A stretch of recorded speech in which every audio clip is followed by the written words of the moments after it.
Just another hotel. I was in a rush when I'd booked the reservation.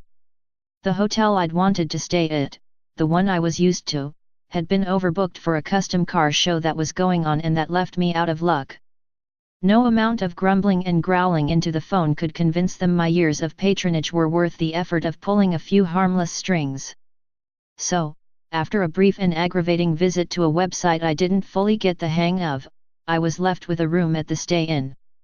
The listing had given no real information on the place, other than to say it was a rustic spot on the outskirts of the city with VHS players in every room. Looking at the place gave no more sense of what I was in for. The wooden facade was made to resemble a log cabin, though I presumed the structure beneath was nothing more than the standard fare.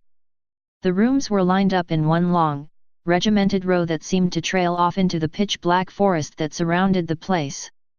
Behind the trees, I could hear the forlorn call of owls and the incessant insect-like humming of what seemed to be a biblical horde. "Good evening, sir," the cheery female clerk behind the desk greeted me as a bell above the door signaled my arrival. "Do you have a reservation?" The lobby, or whatever you would call that closet-like space, was adorned with the mounted heads of several deer. The owner of this place had indeed been quite keen on the rustic decor. Shelves displayed black and white photographs of lumberjacks, fishermen, and hunters posing with each living thing they had felled. "Yes, a reservation for Cal White." The statement had come out as a question, and as soon as it left my lips I knew the backwater heap of an inn was already causing me discomfort. "Let's see." The clerk dug through a thick book of mismatched papers until she found something of note, pointing to it with one sharp finger. "Here you are. Room 9. I should note that the check-in girl was not hard to look at. She was on the short side, wearing a cute red bob that accented the heart shape of her face. Her smile could have used a bit of work in terms of aligning some straight teeth. Then again, perhaps that off-center grin did something for her. She wore a cherry red tie over a pink dress shirt with sleeves rolled up at the wrists. Under the desk, I could see just up to her bare calves. The heels she wore were also bright red, though I couldn't fathom how tiny she must have been without them. After exchanging information and pleasantries, I took the key from her. It was attached to a comically large wooden 9. It appeared as if a Cub Scout had adorned its surface with swirling patterns using his wood-burning kit. "Oh! One more thing," she called after me as I was halfway out the door, "we have a curfew. After midnight, you need to stay in bed." I laughed, nodded, and waved a goodbye. I couldn't have cared less about some ridiculous and arbitrary rule, but figured I'd have no reason to be up that late, anyway. I'd be in the city early tomorrow morning. The room was everything I had expected. Cramped, windowless, musty, and slightly damp. Nothing was specifically wet, and yet when I touched the walls I felt as if there was the slightest sensation of moisture on my fingertips. Similarly, the blanket and sheets felt as if I could wring the slightest drops of water out of them if I tried hard enough. I had wondered if the promise of a VHS player in every room would be fulfilled. To my surprise, one resided on top of the dresser, next to the outdated cinder block of a television. The bent antenna and no visible cable connection didn't bode well, and I turned the damned thing on only to receive static and white noise. The din of the static was deafening, at first. The last resident, or at least the last person to try the TV, had left the volume at its maximum setting. All at once I was assaulted by the ear-splitting hiss. As I spun the volume knob downward, my face mere inches from the screen, I caught sight of movement within the snow. It wasn't like the random, frantic motion of the static. The small, strange blob of discoloration within the mess was moving in a fluid, constant manner. The amorphous color spot grew slowly in size, and soon it appeared to be the outline of a man, of a person, at least, walking slowly toward me. Convinced this was nothing more than my mind trying to make sense of the senseless imagery, I backed away from the set and focused hard. The static man kept walking toward me, nothing more than a dark discoloration of the endlessly stirring visual catastrophe. Static. It drew closer, closer, until a face nearly filled the screen. I call this a face, but really all I could make out was a slight shine in what would be the eyes and the slightest hint of a mouth. The face drew back as if looking at me down its non-existent nose, then the head tilted to one side. As I quickly and silently moved to turn off the set, the static man dodged downward and to one side. All at once, he was gone. After turning off the set, I unplugged it from the wall. Knowing, logically, that this was nothing more than a mental misreading of the non-picture, I still felt the need to turn the set facing the wall. Feeling now as if the entire room were to be somehow feared, I dressed for sleep and buried myself in the bed. I figured my imagination was not done playing tricks on me, as I could have sworn I felt the fleeting touch and tickle of cockroaches moving against my bare skin beneath the blanket. As I twitched, turned, and repeatedly studied my bedding, I could consider it nothing more than the phantom itches one experiences when made to feel uncomfortable. I fell asleep quickly, or at least I suppose I did, and it wasn't until exactly midnight that I was cruelly jarred out of my slumber. A slight sound, barely a sound at all, caused my eyes to flash open as if I'd been awake all along. I couldn't place the sound, though it struck me as sort of a wet, sick groan. In the seconds that followed, I decided that it must have been some quirk in the pipes. If they still had VCRs, then what I couldn't see must have been positively ancient. The sound came again, stifled by the walls of my disheveled tomb. Cursing the noise and cursing the hour, I turned and exited the warm bed. The chill in the air hadn't struck me until I left the relative comfort of my resting place. "Is someone there?" I called to the front door, careful to keep my voice low enough to avoid waking others. My bare feet seemed to squish against the slick carpet as I moved to the door, arms wrapped around myself for heat. "Hello." I leaned in and brought my eye level with the peephole. Beyond the door, an old floodlight suspended from a wooden beam illuminated the parking lot. Weeds that had seemed merely unsightly in the early hours of the night now cast long, tendril-like shadows that swept the pavement as a frigid breeze blew. Beneath the wooden beam, swaying slightly as if going along with the overgrowth, was a young woman. Her hair was jet black, and she wore a sheer nightgown through which the light exposed all that was meant to be hidden. The young woman clasped herself in much the same manner I was, and I figured she must have been utterly frozen out there. Though her back was turned to the door, I could see by her pale skin that she was in trouble. Thinking quickly, I threw on my shoes and removed my robe, which would soon be wrapped around the girl I was about to save from exposure. I moved to the door again, gripping the knob. I had given it a half-turn when I once again peered through the peephole. No longer did I see the young woman. I didn't even see the parking lot. All I could see was a span of bright red. Finding this a bit odd, I released the knob and searched the image for any sign of an explanation. Had someone heard me calling? Had they hung something on the door to block my view? Wham! The door shook as something struck it. Immediately I had the notion that two fists had been rammed against its surface. The sudden and unexpected violence caused me to stumble back. I landed on the bed before I'd even realized I was crossing the room. All was silent once again as I watched the peephole from afar. A small, dim beam of light emerged from that opening, telling me that whatever had been blocking the view had now been removed. Throwing the robe back around my shoulders, I moved to the door again.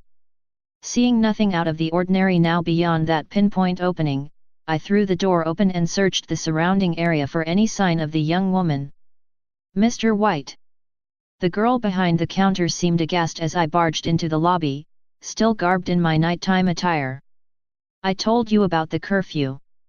"What?" I cautiously searched the room for any sign that someone else had passed through recently. "I don't care about that." "Listen, someone was outside my room just now." It was a girl. She looked like she was about to die, and when I looked again, someone was blocking my view. Mr. White, please.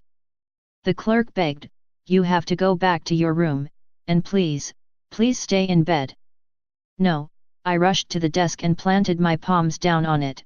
Come on, we have to see if she's okay. This is your responsibility. I can't leave my station, Mr. White. She shook her head, brow furrowed. It was as if I'd just made some piggish advance on her. I grasped the woman's wrist, intent on forcing her to follow. Mr. White. She managed to wrest herself away from me as I could see her outrage building.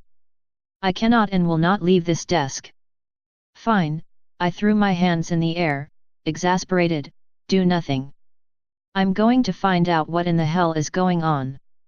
I made my way to the door again, and once more she called after me. You can't do that. I mean, you shouldn't. Silently, I let the door close as I fixed a hard gaze on her.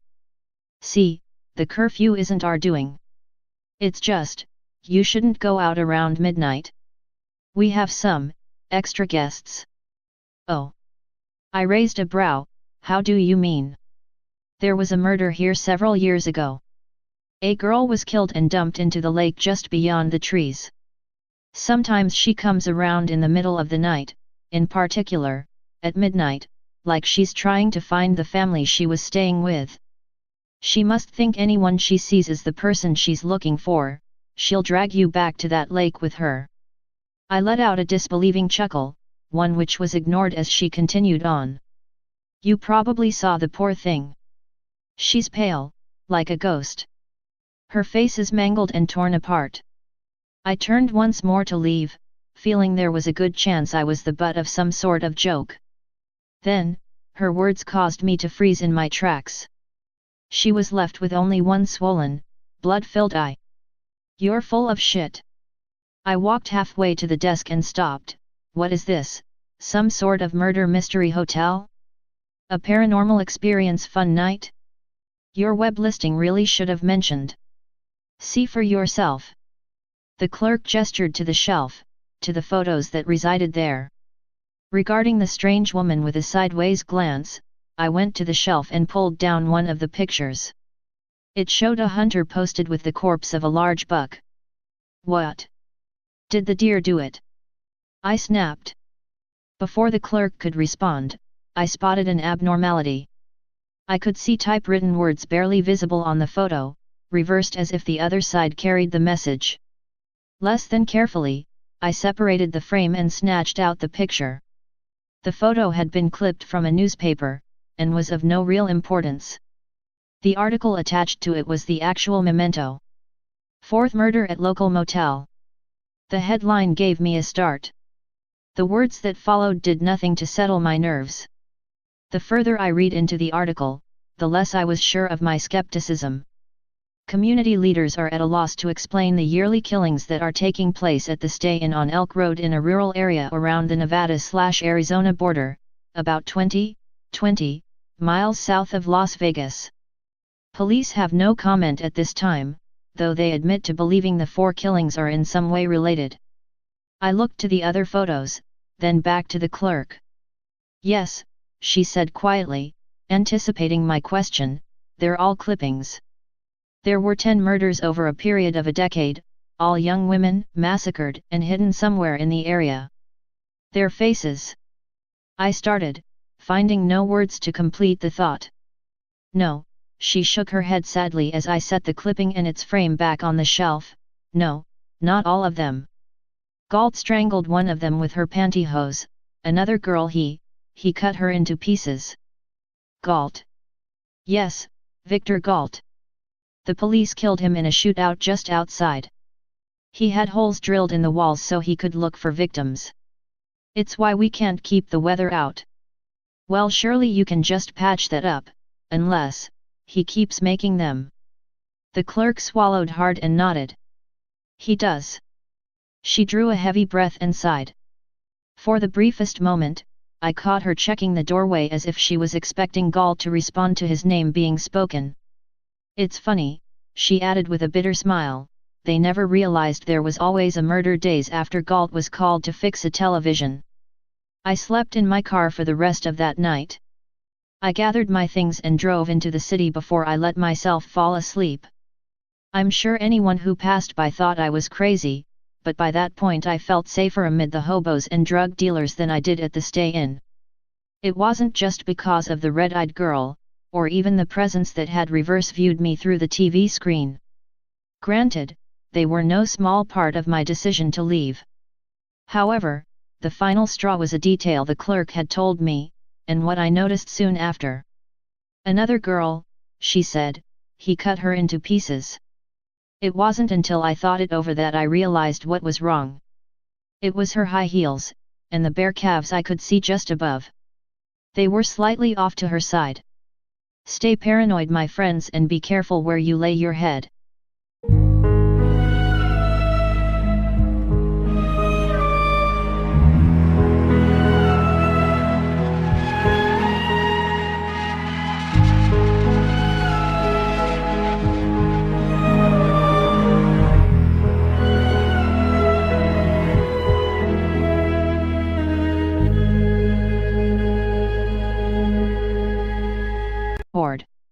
"Good evening, sir," the cheery female clerk behind the desk greeted me as a bell above the door signaled my arrival.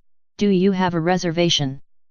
The lobby, or whatever you would call that closet-like space, was adorned with the mounted heads of several deer. The owner of this place had indeed been quite keen on the rustic decor. Shelves displayed black and white photographs of lumberjacks, fishermen, and hunters posing with each living thing they had felled.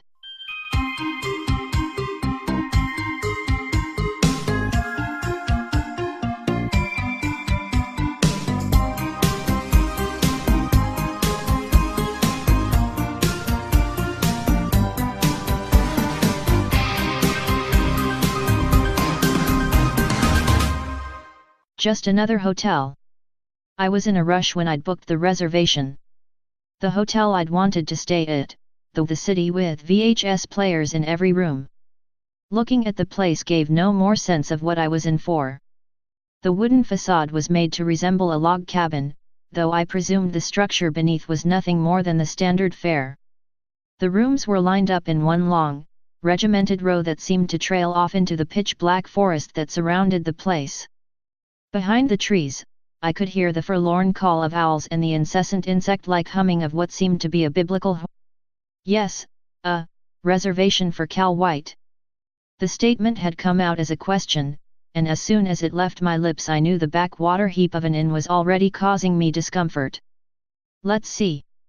The clerk dug through a thick book of mismatched papers until she found something of note, pointing to it with one sharp finger. "Here you are. Room 9. I should note that the check-in girl was not hard to look at. She was on the shorts one I was used to, had been overbooked for a custom car show that was going on and that left me out of luck.